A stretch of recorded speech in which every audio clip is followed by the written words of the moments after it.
여러분 안녕하십니까? 광주 MBC 뉴스투데이 시작합니다. 먼저 오늘의 주요 뉴스입니다. 광주와 대구를 잇는 달빛철도 특별법이 국회를 통과하면서 경제적 효과는 물론 동서화합과 국토 균형 발전도 기대됩니다. 한국건설의 공정률 변경과 관련해 보증사고 여부를 판단하는 주택도시보증공사가 해당 사업장을 여러 차례 방문한 사실이 광주 MBC 취재 결과 확인됐습니다. 몰랐다는 처음 해명과 배치됩니다. 목포대학교와 순천대학교가 전남의 공동의과대학 신설에 전격 합의했습니다. 정부가 대형마트의 공휴일 의무휴업 폐지를 추진하는 것과 관련해 전라남도와 광주시가 대조적인 반응을 보이고 있습니다. 어제 달빛철도 특별법이 국회를 통과했습니다. 영호남의 상생과 화합은 물론 상당한 경제적 효과도 예상되는데요. 침체된 지역 경제를 활성화하고 인구 소멸을 해소할 수 있는 발판도 마련하게 됐습니다. 보도에 김영창 기자입니다. 2시간대로 광주와 대구를 연결하는 광주-대구 고속도로입니다. 1988년 2차로로 처음 개통된 이후 2016년 4차로로 재확장됐습니다. 4차로 확장 당시 경제성이 낮다는 평가가 있었지만 막상 뚜껑을 열어보니 기존보다 교통량은 30% 증가했고 연간 물류비 760억 원이 절감되는 경제적 효과가 뒤따랐습니다. 광주와 대구를 잇는 고속도로에 이어 6년 뒤인 2030년 철도까지 들어서게 되면 우선 교통 편의가 획기적으로 달라지게 됩니다. 상대적으로 부족한 횡축 철도망의 확대는 전국 어디든 2시간 안에 가는 게 가능해질 것으로 보입니다. 이제 버스로도 가는 것이 있는데 그것이 시간이 많이 걸리고 또 여러 가지 불편하니까 기차로 가면은 훨씬 더 편리하고 자주 왔다 갔다 할 수 있는 기회가 되지 않을까 그렇게 생각합니다. 뿐만 아니라 달빛철도는 호남고속철도와 전라선 남부내륙선, 경부고속철도까지 연결해 이른바 신남부 광역경제권을 구축할 수 있게 됩니다. 광주시는 철도가 지나가는 지역에 모두 3만 5천 개의 일자리가 생기고 10조 원대의 경제 효과가 날 것으로 예상했습니다. 사실상 단절되어 있던 광주와 대구를 포함한 시도민의 일상이 연결된 것입니다. 이 달빛철도법은 지역 경기를 활성화시키고 지역 발전에 큰 활력을 불어넣을 것입니다. 총 길이 198km의 달빛철도는 영호남의 10개의 시군구 지역을 경유하는데 인구 소멸 위험 지역인 순창과 장수, 함양, 합천, 고령 등을 지나가는 만큼 이들 지역에는 인구 소멸을 해소할 수 있는 발판으로도 작용할 것으로 보입니다.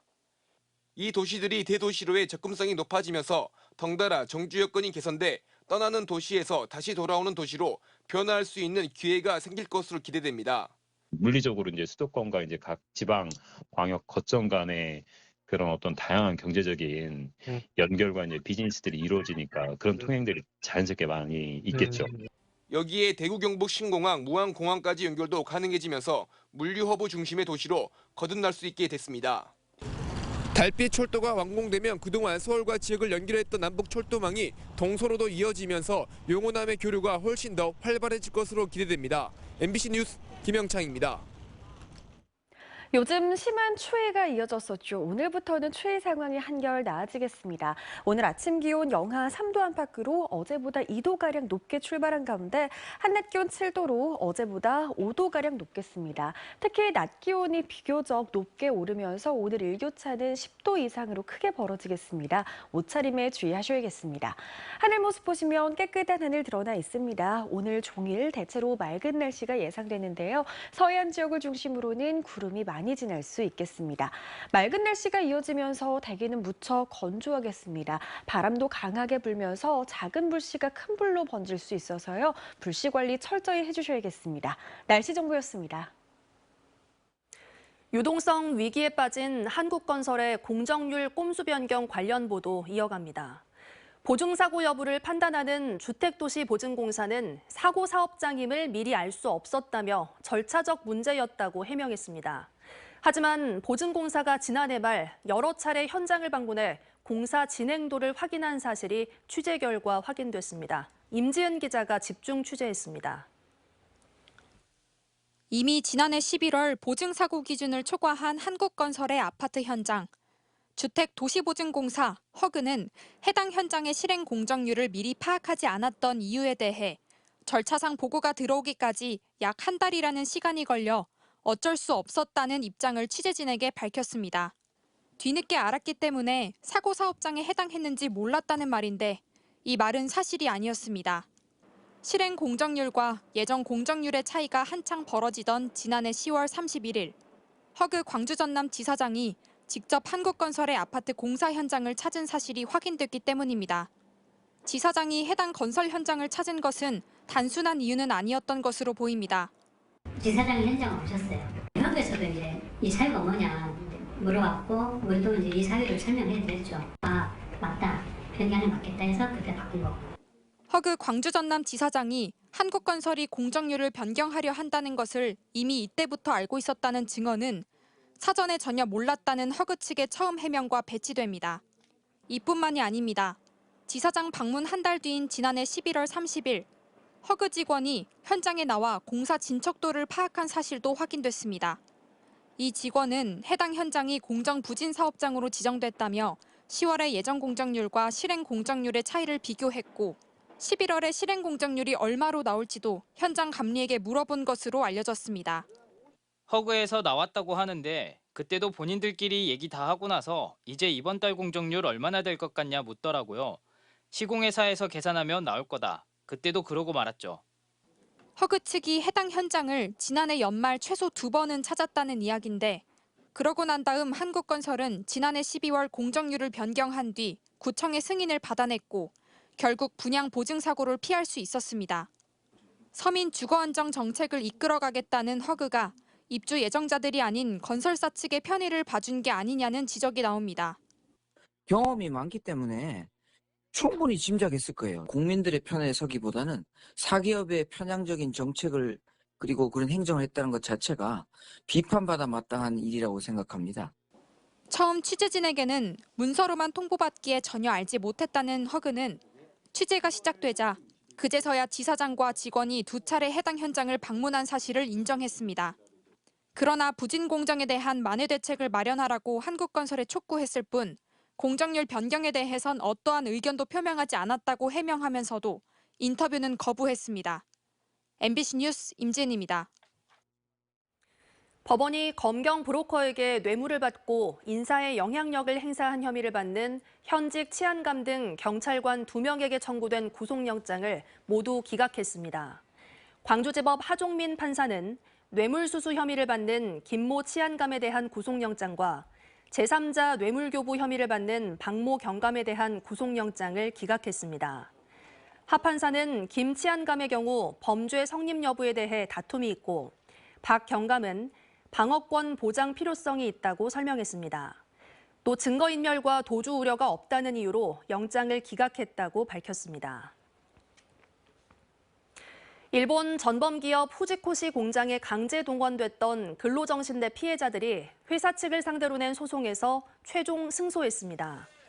대법원 일부 노태학 대법관은 김정주 할머니 등 근로정신대 피해자 23명과 유가족들이 후지코시를 상대로 낸 손해배상 소송 3건의 상고심 선고기일을 열고 원고 일부 승소로 판결한 원심을 확정했습니다. 후지코시는 피해자들에게 1인당 8천만 원에서 1억 원씩 총 21억 원과 지연 손해금을 지급해야 합니다. 원고 23명 가운데 광주 전남 지역에서는 김정주 할머니 등 7명이 소송에 참여했고 이들은 태평양 전쟁 당시 후지코시가 운영한 도야마 공장에 동원돼 강제 노동한 피해자들과 유족들입니다. 공원에서 초등학생에게 술을 따르게 하고 자신의 집으로 유인한 40대가 항소심에서도 실형을 선고받았습니다.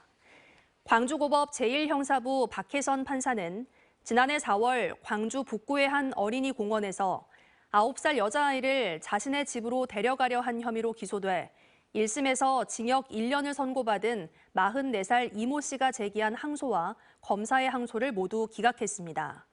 재판부는 피고인의 범행은 위험성이 높고 죄질이 불량하다며 판결 이유를 설명했습니다.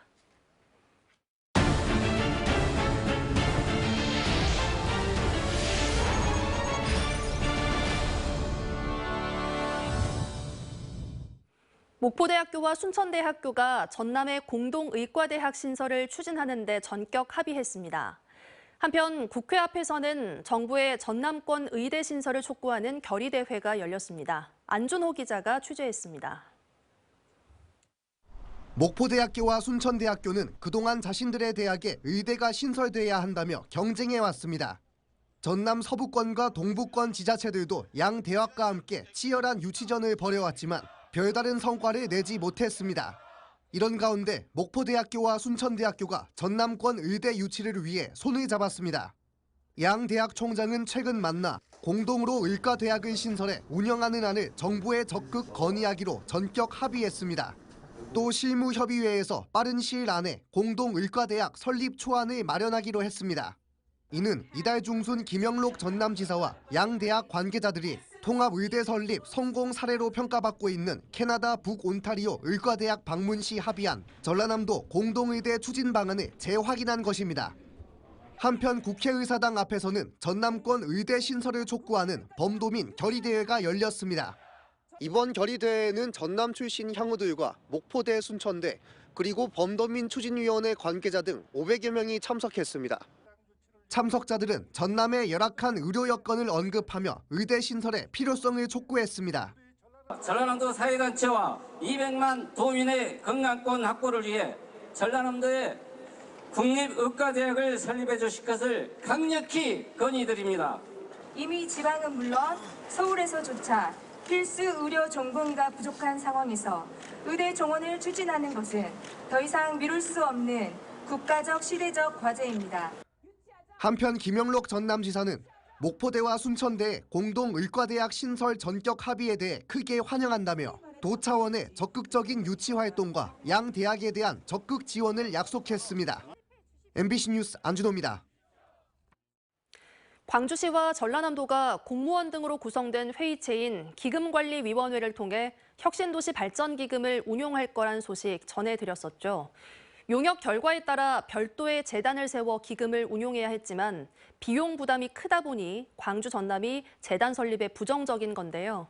이러한 방향이 맞는 건지 의문이 제기됩니다. 김초롱 기자가 취재했습니다. 광주와 전남도는 각각 공동혁신도시 관련 조례를 만들었습니다. 여기에는 나주시가 낸 발전기금을 기금관리위원회가 운용하는 내용이 담겼습니다. 문제는 위원들이 각 지자체 공무원이거나 시장, 도지사가 위촉한 인물이고 상정된 안건은 출석위원회 전원 합의가 필요하다는 점입니다. 또 인사이동이 있거나 최대 임기 2년이 끝나면 구성원이 바뀌는 것도 문제입니다. 광역, 도 단위의 이해관계를 넘어 신속한 협력이 가능한지 미지수인 겁니다. 공동으로 운영하는 혁신도시이기 때문에 하나의 재단을 설립하면 보다 큰 사업을 두 지역 간 발전을 위해서 쓸 수가 있습니다. 발전재단을 설립해서 광주 전남 상생에 대한 이해도와 일관성을 가지고 기금을 운용하자는 주장이 제기되는 이유입니다.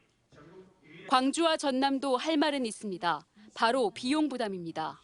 당장 이제 재단이라는 것은 수익성이 또 담보가 돼야 되는데 그 비용 부담이 만만치 않습니다. 재단 설립 부분에 대해서는 좀 추후에 논의하자고 했고.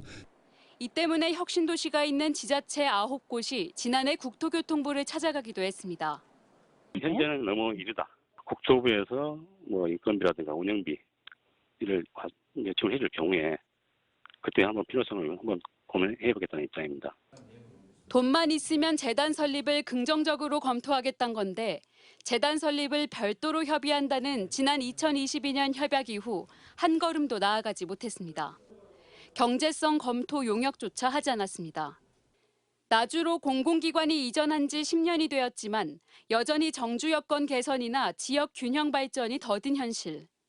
견인차 역할을 기대했던 발전재단 설립마저 알 수 없는 상황에서 공공기관 2차 이전에 충분히 대비하지 않는다면 지역의 미래는 더 불투명해질 것으로 예상됩니다. MBC 뉴스 김초롱입니다.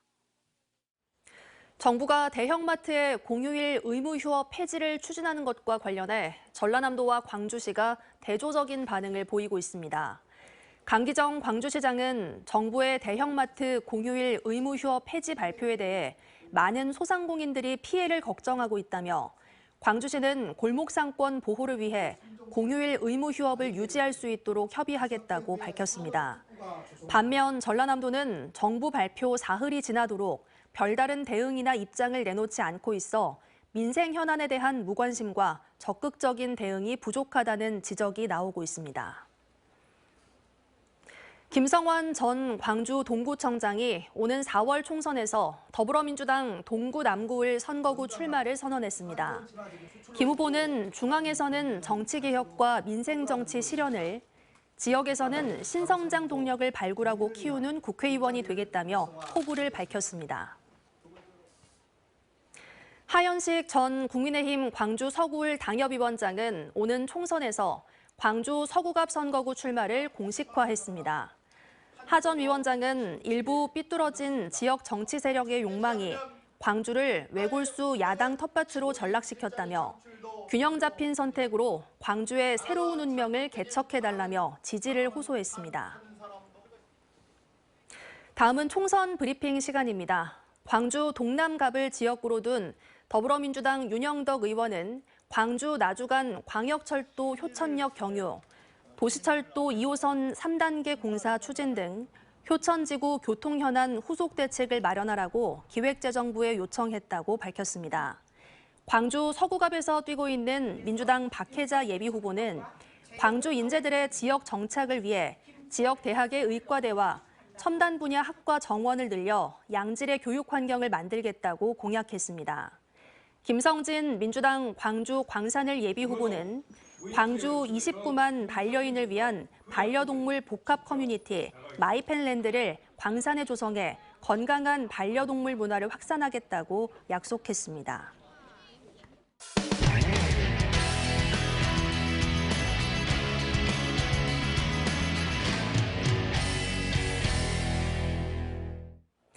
경상남도 함양군은 전국적으로도 인구 소멸 고위험 지역으로 분류되는데요. 함양군이 인구 감소 문제를 해결하고 지역에 활력을 불어넣기 위해 함양사계 포유라는 시책을 의욕적으로 추진 중인데 정작 지역민들에게는 외면받고 있습니다. MBC 경남 박민상 기자의 보도입니다. 해발 500m, 백암산 자락의 함양군 병곡면 대강마을 일대 야산입니다. 함양군은 최근 이곳 98만 제곱미터에 인구 유입과 지역경제 활성화를 위해 주거단지와 지방정원, 골프장을 짓는 함양사계 포유 사업 계획을 발표했습니다. 사업 기간은 올해부터 2027년. 사업비는 지방소멸대응기금 213억 원과 973억 원에 이르는 민자 유치로 충당한다는 계획입니다. 함양군의 개발 계획 발표에 개발 예정지 인근 주민들이 즉각 반발하고 나섰습니다. 주민들은 원주민이 행복하지 않는 토건 위주의 개발 정책이 지역 소멸 대책으로 정당화될 수 없다는 입장입니다. 원주민이 일터인 논과 밭을 빼앗아 가지고 거기에 살고 있는 사람들을 못 살게 하는 것은 이거는 정상적인 방법이라고 생각하지 않는 것입니다. 무엇보다 주민들은 함양군이 유치하려는 골프장을 걱정스럽게 보고 있습니다.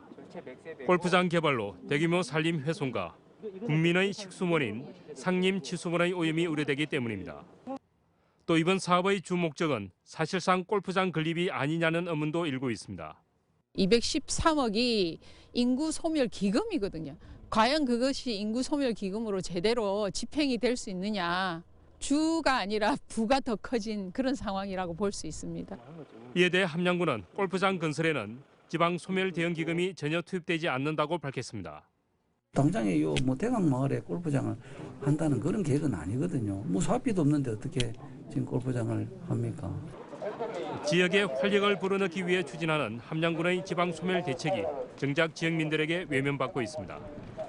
MBC 뉴스 박민상입니다. 기암괴석으로 유명한 울산의 관광 명소에 낙서를 하고 달아났던 범인이 붙잡혔습니다. 범행 현장을 비추는 CCTV가 없어 미궁에 빠질 뻔했지만 범인이 현장에 담긴 물건들이 단서가 됐습니다. 울산문화방송 이다은 기자의 보도입니다. 푸른 바다와 기암괴석이 절경을 이룬 울산 대왕암공원. 신라시대의 삼국통일을 이룩했던 문무대왕의 왕비가 호국용이 되어 대왕암 밑으로 잠겼다는 구전 전설이 내려오고 있는 곳입니다. 이달 초 기암괴석 중 비석처럼 생긴 바위에 푸른색 페인트로 바다남이라고 쓰인 낙서가 발견됐습니다. 여행 중에 그냥 집사람하고 같이 갔거든요. 파란 게 보이길래 페인트 낙서 아니냐 해서. 근처 CCTV가 없어 수사에 어려움이 예상됐지만 경찰은 낙서가 된 바위 4, 5m쯤 떨어진 곳에서 발견한 스티로폼 박스에서 단서를 찾았습니다. 박스 안에서 여성 속옷과 남성 속옷, 손거울이 나왔습니다. 경찰은 범인이 근처 상점에서 이 물건들을 구입했을 것으로 보고 상점들을 뒤졌습니다. 결국 하루하고 반나절이나 걸려 이 물건들을 모두 취급하는 대형 생활용품 판매점을 찾았습니다. 경찰은 이 물건들을 사간 신용카드 기록 조회를 통해 60대 여성의 신원을 확인했고 이 여성으로부터 범행을 자백받았습니다. 이 여성은 새해를 맞아 애군을 맞고 집안의 남자들이 바다의 좋은 기운을 받게 하려고 낙서를 했다고 경찰에 진술했습니다. 울산 동부경찰서는 문화재 훼손과는 중대성 면에서 차이가 있는 만큼 경범죄 처벌법상 자연훼손 혐의로 60대 여성을 불구속 입건했습니다. MBC 뉴스 이다은입니다. 경상북도 봉화에 있는 국립백두대간 수목원은 백두대간의 자연 환경을 보존할 뿐만 아니라 다양한 동식물의 보금자리가 되고 있는데요. 추위를 피해 찾아온 반가운 황여새물이 또 봄꽃을 피워낼 겨울 눈까지 봄을 기다리는 수목원의 겨울 풍경을 안동문화방송 김서현 기자가 담아왔습니다. 겨울 수목원의 정막을 깨고 방문한 작은 손님들이 나뭇가지에 감처럼 주렁주렁 매달려 있습니다. 한데 모여 겨울 칼바람을 피해보기도 하고 빨간 산수유 열매를 한 입에 삼켜 배를 채웁니다. 성인 손바닥만한 동그랗고 작은 몸집, 검고 날카로운 눈선과 샛노란 꽁지까지 세계자연보전연맹 적색 목록에 관심 대상종으로 분류된 겨울 철새, 황여새입니다. 예년에는 10마리 정도만이 수목원을 찾았지만 올해는 이례적으로 100여 마리의 황여새 무리가 목격되면서 사진 동호인을 비롯한 탐족에게 방문도 늘었습니다. 11월 중순 이후 정도부터 본 것 같아요. 여기 와서는 이제 보통 그 야광나무 열매나 낙사홍 열매를 많이 먹더라고요. 황여새뿐만 아니라 홍여새, 솔자새 등 다양한 종류의 새가 백두대간 수목원에서는 어렵지 않게 관찰됩니다. 전 세계 2곳뿐인 시드볼트를 보유한 아시아 최대 규모의 수목원이면서 백두대간이 간직한 천혜의 자연 환경을 그대로 보존하고 있기 때문입니다. 다양한 수종의 식물들이 수목원에 이제 모여들면서 그 새들에게 안정적인 그런 그 먹이 공급이 가능했기 때문에 백두대간 수목원은 겨울에도 자연을 느낄 수 있는 새 탐조 프로그램과 겨울 눈을 탐구하는 교육 프로그램까지 운영하고 있습니다. 봄날 번식지로 떠나기 위해 월동 중인 황여새, 속 안에 꽃을 숨긴 채 추위를 나는 겨울 눈. 혹독한 겨울에도 작은 생명들은 묵묵히 봄을 기다리고 있습니다. MBC 뉴스 김서연입니다. 광주 구도심 곳곳에 설치돼 있는 광주 폴리가 화려한 경관 조명 명소로 탈바꿈했습니다. 광주시는 충장 치안센터 앞, 문화전당 버스 승강장, 금남공원 등 기존 5개 폴리 작품에 야간 조명을 설치하고 음성 해설 서비스도 시작했다고 밝혔습니다. 또 광주 폴리 작품을 잇는 둘레길도 조성해 지역의 새로운 볼거리로 키우겠다는 계획입니다. 광주시 교육청이 학교폭력 제로센터와 학교폭력 전담 조사관을 운영합니다. 오는 3월부터 운영되는 학교폭력 제로센터는 동서부 교육지원청에 설치돼 사안 처리와 피해 회복, 관계 개선과 법률 서비스 등을 통합 지원합니다. 이 센터에는 퇴직교원과 경찰, 상담활동 경력자 등으로 구성된 전담 조사관 50여 명이 배치되고 학교폭력 사안이 발생했을 때 피해와 가해 사실을 중립적으로 조사합니다. 전담 조사관들은 또 교사를 대신해 학교폭력기구와 심의위원회 등의 조사 결과를 보고하는 역할도 수행합니다. 다음은 희망 2024 나눔 캠페인에 성금을 보내주신 분들입니다.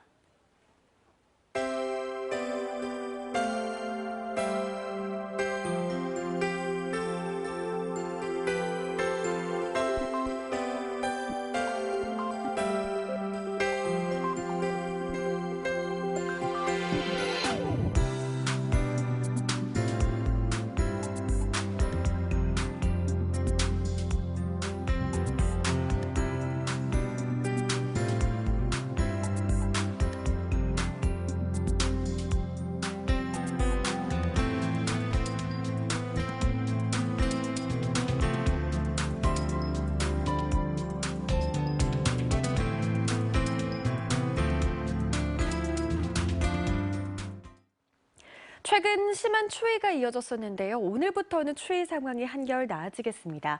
광주의 아침 기온 영하 3도 안팎으로 어제보다 2도가량 높은 기온에서 시작을 했고요.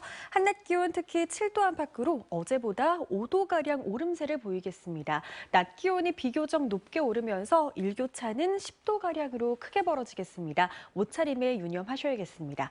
하늘 모습 보시면 깨끗한 하늘 드러나 있습니다. 종일 대체로 맑은 날씨가 예상되는데요. 서해안 지역을 중심으로는 가끔 구름이 많이 지나겠습니다. 맑은 날씨가 이어지면서 대기는 건조합니다. 특히 바람이 약간 강하게 불면서 작은 불씨도 큰 불로 번질 수 있어서요. 화재 사고에 주의가 필요합니다. 광주의 현재 기온 아직 영하권에 머물러 있습니다. 맑은 날씨가 예상되는 가운데 한낮 기온은 대부분 5도에서 7도 분포로 예상됩니다. 낮 동안 비교적 포근하겠습니다. 해남과 강진, 완도에서도 낮 기온 7도 안팎 보이겠고요. 순천의 현재 기온 영하권에 머물러 있는 가운데 한낮 기온은 9도까지 훌쩍 오르겠습니다. 바다의 물결은 최고 2m로 일겠습니다. 다가오는 주말 동안에도 대체로 맑은 날씨가 예상되고요. 기온은 오늘과 비슷하겠습니다. 날씨 정보였습니다. 뉴스 마칩니다. 함께해 주신 여러분 고맙습니다. 언제 어디서나 내 손 안의 뉴스. 광주 MBC 뉴스 유튜브 구독으로 함께하세요.